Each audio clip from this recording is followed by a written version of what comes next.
कपिल वस्तु के राजकुमार सिद्धार्थ को बैसाख पूर्णिमा की चांदनी की रात में ज्ञान मिला था। इसके बाद वह बुद्ध और बैसाख पूर्णिमा बुद्ध पूर्णिमा के नाम से मशहूर हुए। बुद्ध का एक नाम तथागत भी है।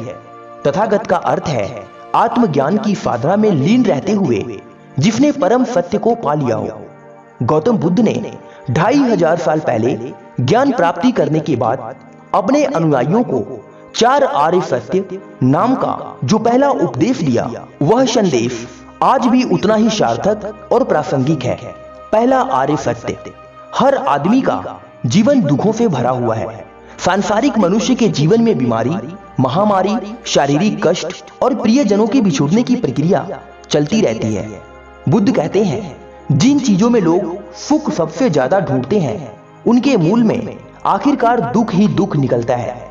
मौजूदा वक्त में भी देखा जाए तो जो व्यक्ति खुद को जितना ज्यादा भोग विलास और नशीले पदार्थों में डुबोकर सुखों की चाह में लगा रहता है, उसका अंत उतना ही दुख भरा होता है। दूसरा आर्य सत्य, हर दुख की कोई वजह जरूर होती है। ग्लोबलाइजेशन के इस दौर में कोरोना महामारी के इतना विकराल रूप लेने का सबसे अहम कारण अज्ञान और अनुशासनहीनता ही माना जा रहा है।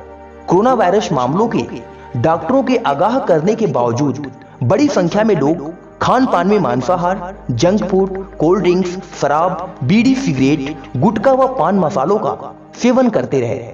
बिना मास्क के घर से बाहर निकलने की लापरवाही की वजह से चालान काटने पड़े।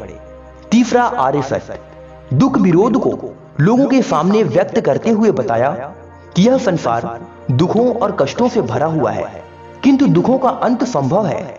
दुखों से मुक्ति, जिसे गौतम बुद्ध ने निर्वाण कहा, मनुष्य के इसी जन्म में संभव है। बुद्ध का स्वर्ग, नरक, परलोक आदि में विश्वास नहीं था। बुद्ध ने बहुत आसान शब्दों में कहा कि हर चीज किसी न किसी कारण से पैदा होती है, इसलिए यदि कारण को ही समूल नष्ट कर दिया जाए तो उस चीज का कोई अस्तित्व ही नहीं रह जाता, क्योंकि दुखों का मूल कारण अविद्या यानी अज्ञान है। अज्ञान की समाप्त होते ही मनुष्य का निर्वाण हो जाता है। बुद्ध कहते हैं कि निर्वाण का मतलब मृत्यु या मुक्ति नहीं, बल्कि जीवन के दुखों से मुक्ति है। चौथा आर्य सत्य, इसमें बुद्ध ने आम जनों के लिए बहुत ही बढ़िया बात कही है कि किसी भी व्यक्ति के दुखों को कोई दूसरा व्यक्ति, चाहे वह कितना भी बड़ा महाज्ञानी क्यों ना हो, नष्ट नहीं कर सकता। उन्होंने कहा अपदीपो भव। बुद्ध के कहने का अभिप्राय है कि मनुष्य के जीवन में दुख, दर्द, उतार चढ़ाव आते रहते हैं।